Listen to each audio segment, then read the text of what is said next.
Good morning, welcome to TERRA at Home. We're here with Colleen, and we were just kind of trying to add some greens to our house, and we were both saying how much we love to have fresh herbs in our kitchen, and when you don't have them, you do miss them. So we're trying to get them back in a great way. Obviously, you can buy them fresh most times here at TERRA, but we can also grow them ourselves. There's lots of things that you can grow yourself. Yes, and I'm learning that along the way over the years here at TERRA, and it's actually been lots of fun. So this is definitely a really good one, and it's so beneficial to you because you have control over what's in it, and you just pick it up and you eat it. Definitely. Just like that.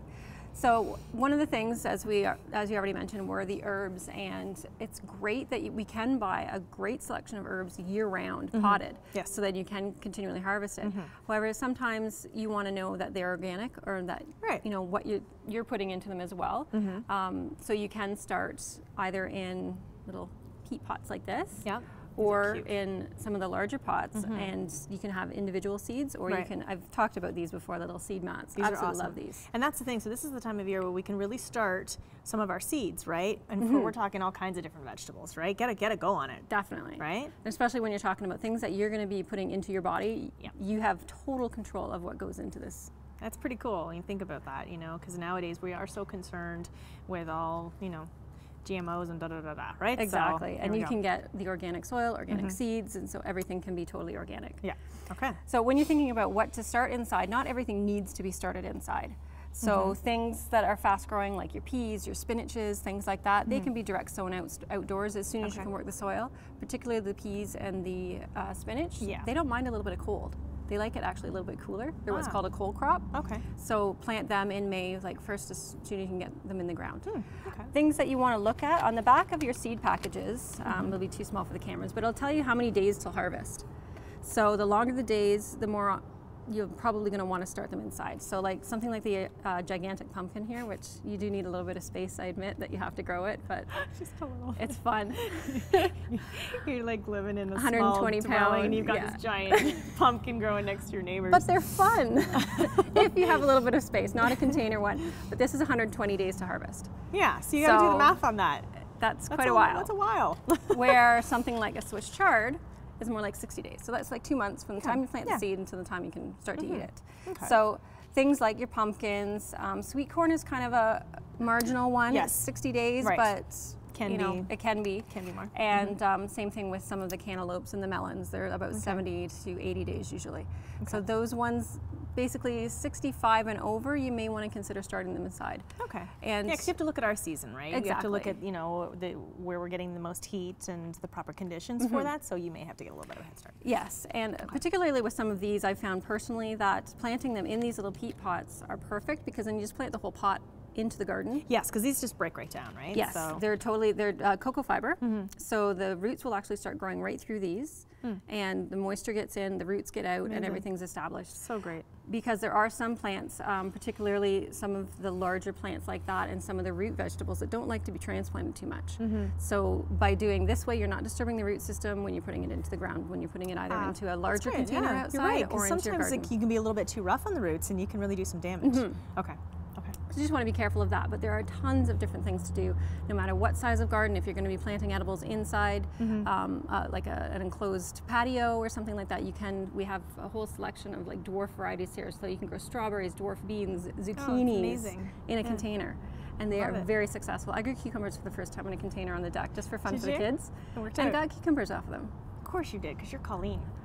You're a green thumb. Yeah, I got the cucumbers. The kids took the tomatoes and the peppers that we grew. So, but it is. You know, you're right though. I mean, we've been doing these interviews, and it's really amazing, and it's so great for people, because nowadays you do have a lot of people living in condos and small apartments that just have literally maybe a little patio, and you can grow, and that's something that makes them feel good still. You know, you don't have to have a huge house and property to be able to grow your own fruits and vegetables. And even if you do have the luxury of having a larger garden, by having some dwarf plants also allows you to have more. Aha, true, variety. So you can have bigger variety of things as well. So, and you were mentioning you really like working in a type of unit like this, because it keeps everything contained and it's not messy. I don't have the luxury, even though I live in the country, I don't have the luxury of having a large area to do my planting, especially in the winter time when I'm usually doing it on my kitchen counter. Right. So, you know, having a nice tray like this contains the water, contains the dirt, contains everything. So smart. And it is like, it's kind of slanted at the front, so it keeps, you know, you can have it hilled up at the back but still be working at the front, and it just makes it easy. And then all of the little units too are all modular, so you can have one any size. Right. You can either plant directly in them. This one here doesn't have any drainage, so you can plant either just a really low seed just to start some greens or something. Or you can also have ones that have drainage, and then you can put a saucer underneath. So you can either start directly in them, you can put your herbs in there too, and it just acts like a little greenhouse to keep, help them going. Here's the bigger one too, you can hold up. So again, they're right in their own pots, and just put them in like that, and they have their own little ventilation system. Yep, so if it gets too steamy in there, you can open it up, and then it lets some fresh air in. Very nice. These are great, and they look nice too, and it's just a good way to give them a little bit stylish than the they've come so far. Green plastic. They really have though, right? And then you can also, you know, accessorize with, you know, you need a great watering can. Yep. And for scooping your soil, you know, you have a nice bucket to put your soil in that you can just keep it in there, and a nice scoop. Yeah. You know, and it can all like kind of coordinate, so it can be fashionable too. And it's funny, you know, you just kind of one of those things where you just go out and, okay, this is what I'm going to do, buy all the accessories, you have everything you need right there, and you're more apt to do it. If you've got it all handy and you're ready to go. I've noticed that you can even grow your cat some little specialty grass. For all parts of the family. Oh my goodness. It's good for the digestive and to keep their hair balls down, so that's good for them too. I love it. Cat grass. Very nice.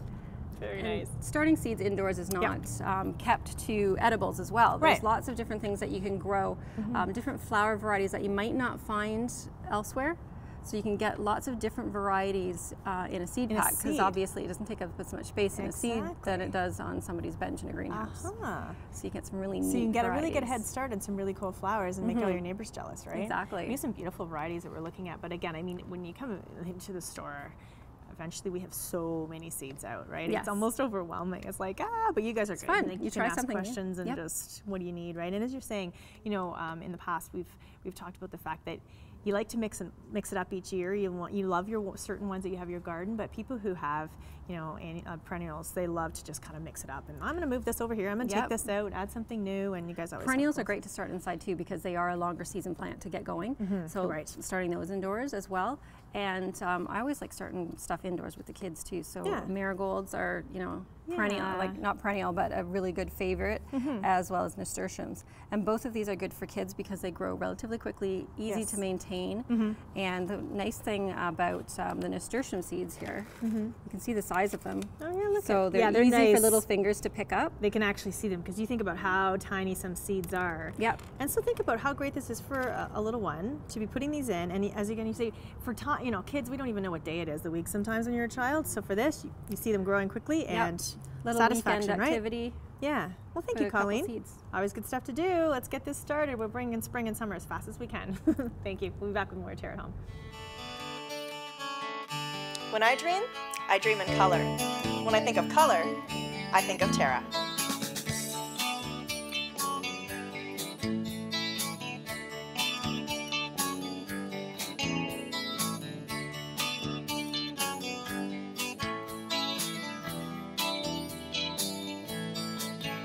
Make your dreams come true at TERRA, where color lives.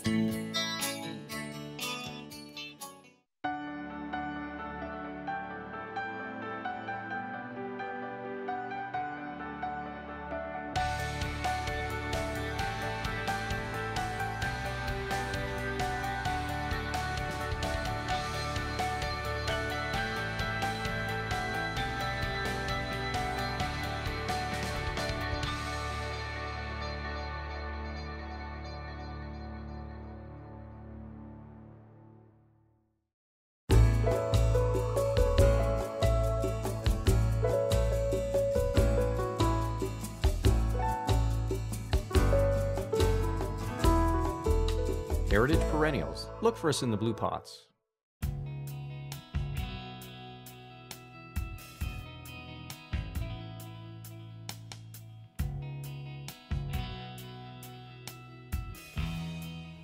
Good morning, welcome back to TERRA at Home. We are back at the Niagara Butterfly Conservatory. We had the opportunity to come down here last year, so remember our friend Cheryl here, and now we have someone else that we're joining us here today as well, Kevin from Little Ray's Reptile Zoo. And so this is interesting. We want to kind of explain this dynamic and this relationship, because I thought when you come to the Butterfly Conservatory, you get to see butterflies, and that is something special because they literally fly around and land on you. We're in a different area here, and you have a little ferret in your arm. So. I do. Well, each year the Butterfly Conservatory likes to put on a special exhibit because education is one of our mandates here. So this year our exhibit is called Nocturnal, Creatures of the Night, and we have Little Ray's Reptile Zoo. They worked with us for the last 4 years, putting on different types of exhibits like this. This is great. So this really, as you say, when, you know, this is a very large facility as well. So when the kids are coming around, and adults alike, because we all are learning every minute. I know I'm going to learn a bunch in this interview alone. This is a great opportunity to get up close and personal with reptiles and rodents and all kinds of great little creatures. That's really what we're all about, is, I mean, taking that one step further for the education for the kids, putting these animals right in their hands, giving them the most up close and personal experience that we possibly can. It's much more different than reading about these animals in a book, watching them on TV. That TV doesn't give you the smells and the feels and the sensations of these animals right in your hand. So that's what we try to do here. No, so like, tell me about this little guy here, this little ferret that we have. Yeah, these guys are domesticated. This is a domesticated ferret. They've been domesticated for over 2,500 years now. A very common pet. But when we have these guys, I really like talking about the ferrets of Canada. Black-footed ferrets are actually going extinct in the country. Really? But the accredited zoos around Canada are doing fantastic work that people don't always see what they do behind doors. The conservation efforts are actually bringing back the black-footed ferrets back into the wild in southern Alberta and British Columbia. And you know what, and I don't think a lot of people know that they were going extinct. We don't think about that here in Canada, right? Some naturally wild little guy. You know, talking about animals going extinct and endangered and at risk of extinction, you ask any child to name 5 dinosaurs, they can. True. No problem. From billions of years ago. Pandas, tigers, gorillas, elephants. But then you ask the same children to name 5 species at risk of extinction that live in Canada, and a lot of people struggle, yet there's over 500 answers to that question. Wow. So this is something we really try to open people's eyes to and teach them about animals that live in their own backyards that they can help protect. Sure, and that's the thing. That's all part of, really in life, we need to know first and foremost about our own country. Absolutely. Right? Absolutely. To have that as our foundation. Yes, to save pandas in China, you send money to China. They're not sending money to us to help us protect our species. So we really want to try to teach our children about animals that live right in their own backyards. Sure, and lots to learn. So you have all kinds of interesting creatures. Do you want to see something else? I would like to see something else. Yeah, I have a really cute little guy here. He's so cute. This Look at is him. the Leachianus, the New Caledonia giant gecko. These are the largest species of geckos there are in the world. He's going to get quite a bit larger than this, more than twice the size that he is right now. And this is just one of the animals that children and adults alike get to interact with when they come visit us here at the Butterfly Conservatory. And I think a lot of children are watching, you know, they watch cartoons and, as you say, movies, and so they're seeing them in that light, but this is the real one. This is not a video game. This is not a movie or TV. This is real life right here. And like I said, a very, very friendly, socialized, calm animal that kids can actually hold themselves. And how cool is that, right? I think it's super cool. So I get to touch him even, and that's okay? Absolutely, Look at you. yes. Oh, you feel so neat. Yeah. Oh, wow.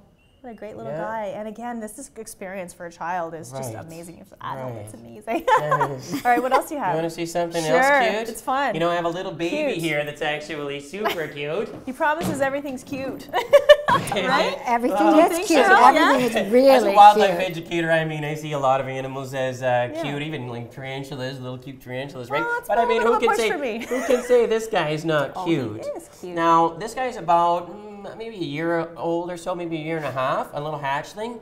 And a lot of people will look at this animal and automatically think that it's a baby alligator, it's a baby crocodile. Like, right? But you know, it's more than just alligators and crocodiles in this family of animals. The group of crocodilians have 23 species, 4 major groups, and this is a Cuvier's dwarf caiman.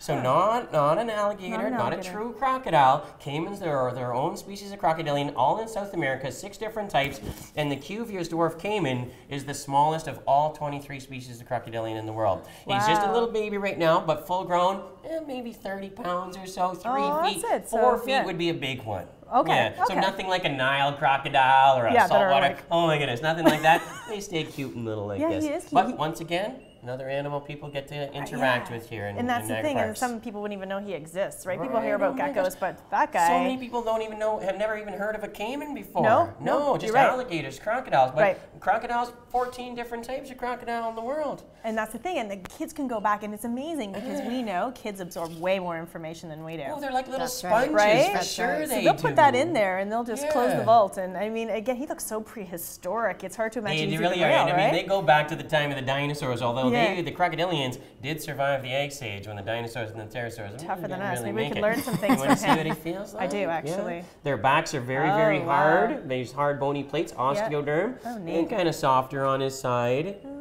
And these are just sensations that you don't get from reading a book Never. or watching Never. a movie, right? Right, It's very, right. very different. All right, So. now what are you going to go get? I don't know. You want to see something kind of a little bit exciting? I have a feeling you have something. I got Let's something do it. pretty neat here. Let's do it. You must love this too, right? Because you get to learn along the know- way, right, Cheryl? Yeah, and it's really nice being able to handle the animals. Yes. And just learn how to handle them and feel what they feel like. How many, like, I would have never touched a snake as a young child, No. but I touch snakes all the time And it- now, and spiders, and Exactly. and scorpions, and I've actually even gone scorpion hunting. So, Oh, you know, that's you pretty really, crazy. you really, well, you start to enjoy nature and get out and Sure. and explore it more and look at it differently. So You do. this is why it's so important that we have these opportunities. Oh yeah, it's great. I've been wanting to bring my son down here, but this even like the triples the reasons why, right? Because of this opportunity. Look at this guy. Yeah. So tell me about him. All right, this one may seem like a pretty big snake compared to a lot of people, and especially when you compare them to snakes of Canada or North America even. But this is actually a juvenile at about 6 years old right now. It still has at least 20 years of growing left to do. And this is a young reticulated python from southeastern Asia. These guys are the record holders for the longest snakes ever recorded. And it's not 54 feet like the movies say, Right, or 45 feet like the internet says either. Just 10.2 meters, or 32 feet 9 inches, is the longest a snake's ever been recorded. Wow. And that length is held by the reticulated python. That's pretty cool. Longer than any anaconda in history. So how long is this exhibit on for, particularly with you guys from Little Rays? It's going to be running for the next 3 months, up until Okay. May 10th, I May believe, 10th Cheryl. until Mother's Day is our last day. So people need yeah. to get in here and you And guys are open every day? We're open every day from Okay. 10 till 5, Okay. extended hours on holiday weekends.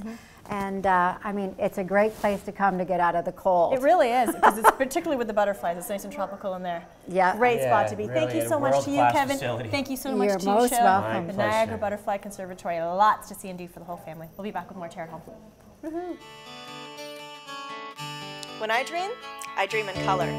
When I think of color, I think of Terra.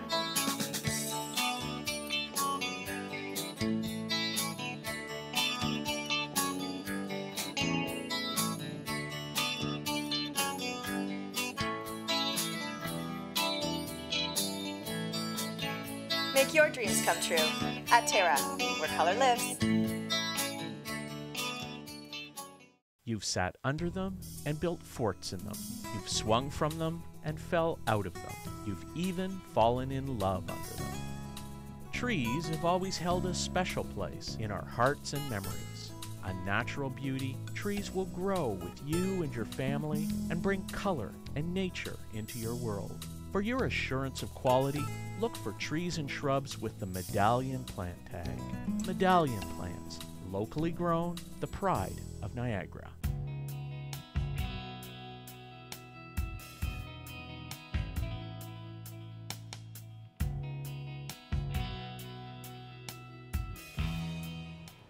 Good morning, welcome back to Terra at Home. We're back with Chef Mark here in our Terra kitchen, and today we are making what? Veal Marsala. Ooh, very nice. Yeah. Okay, I saw you pounding away Yeah? the meat earlier. Yeah, we have some veal cutlets that I've already done ahead of time. But what I brought in a whole, or half a veal strip loin. Okay. Now you can get this from your butcher shop, and this is what I would recommend buying as opposed to buying the cutlets themselves. How come? A, you get to cut it yourself, your own thickness, so you can make the cutlet as big or as small as you like. Okay. B, you're gonna have a little bit of the chain on here, which you can cut off, and the veal chain is really, really good for stews and stuff like that. So Sure. you just get a Okay. little bit more out of it. Okay. And it's not hard. I mean, it comes really clean already from the butcher shop. And again, you know, if you want a nice thicker cutlet, you can cut it like that. If you want a thinner cutlet, you cut it about 1/2 inch or so. Okay, so you can adjust it and then make them as large as you want. Okay. The other thing is you can do half cutlets. The other half you can open it up and stuff it. So there's lots that you can do with this. Okay, just gives you more options. Exactly, exactly. So what we did, we cut these and then we pounded them out. Okay. And there's a couple different veals out there. There's the milk-fed veal, there's grain-fed veal. It's whatever you prefer. I tend to go with the grain-fed. I don't think the milk-fed, once it's tenderized, really makes that much of a difference. Some people swear by it, but so in terms of taste or texture?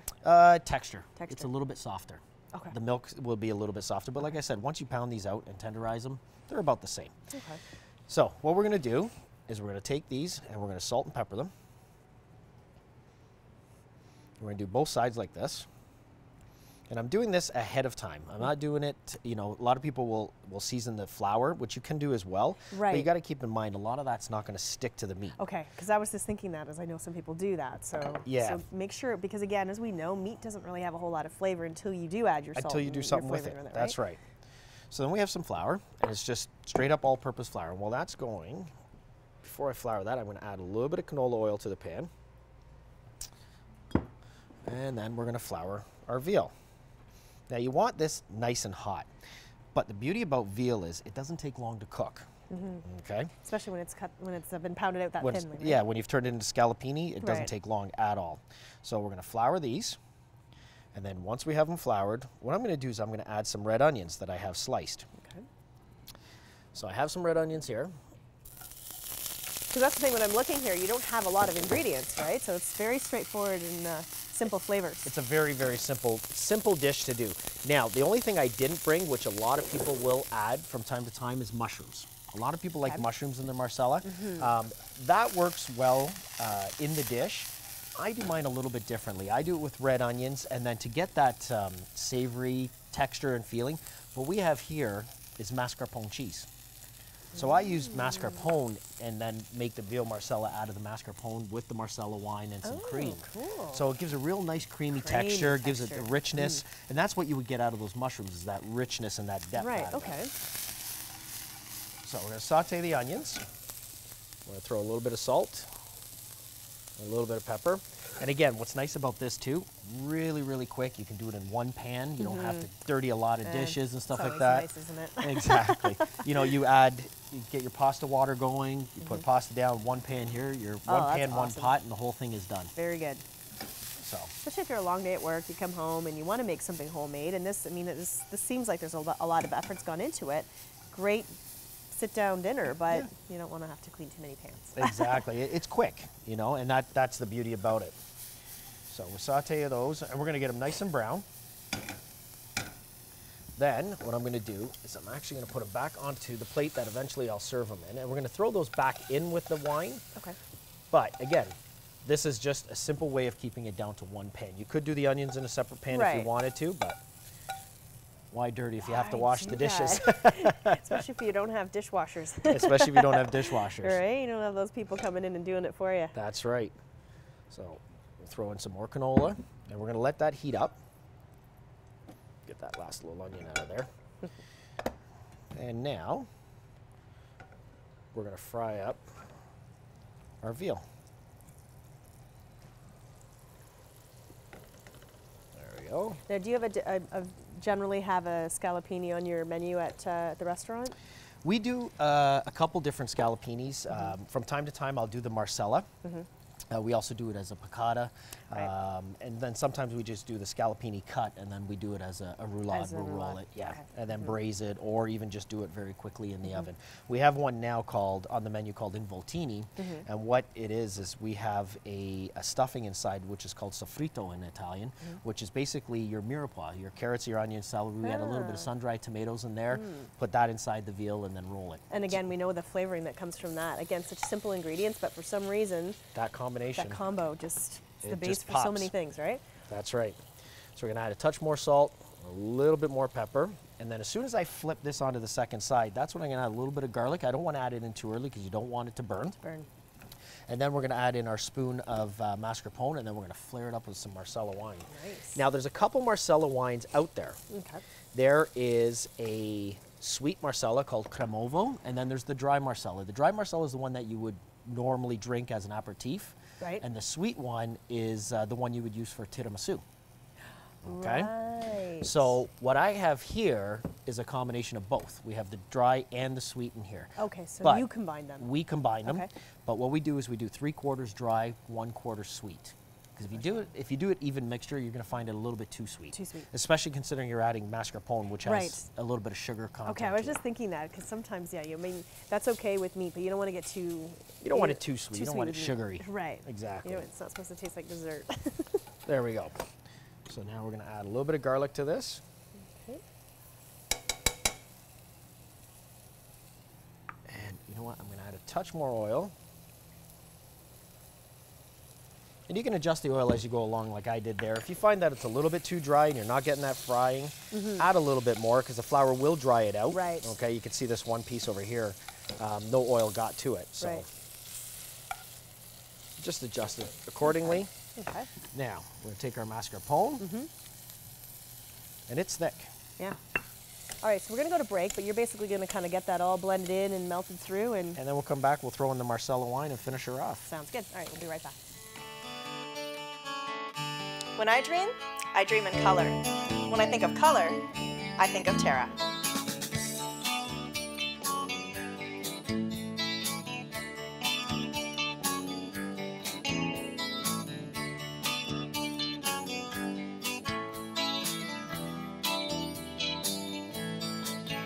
Make your dreams come true at TERRA, where color lives.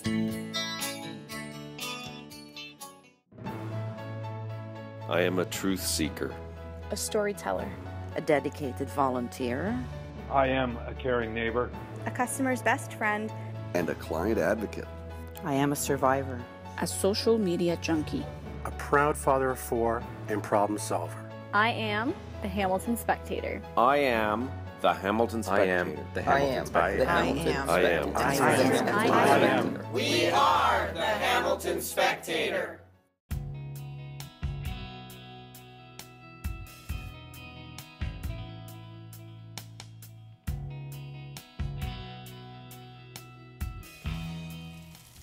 Welcome back to TERRA at Home. We're back with Chef Mark from La Piazza Allegra restaurant in Hamilton, and we're doing veal scallopini today. So you've added, just before break, We added the mascarpone cheese. Now I'm going to take those onions that I fried earlier, I'm going to throw them back in. Okay. I'm going to take my Marsala wine. Now this you got to be careful with because if you're at home and you do have open flame, it might flare up on you depending on how hot your pan is. set your cupboards on fire. Yeah, be careful. You don't set your... Oh, just like that. There you go. Just like that. Okay. It's a good heads up. But what you're doing here, you're burning off some of that alcohol. You're increasing the sweetness of the sauce that you're going to have. And you're deglazing with all the bottom of that pan, which you're going to pull all that stuff off, all that cheese and everything else, the garlic. Now we have some cream, which we're going to add. Dun, dun, dun. Can you use some? I'm just kidding. I always ask that. I know you have to use cream.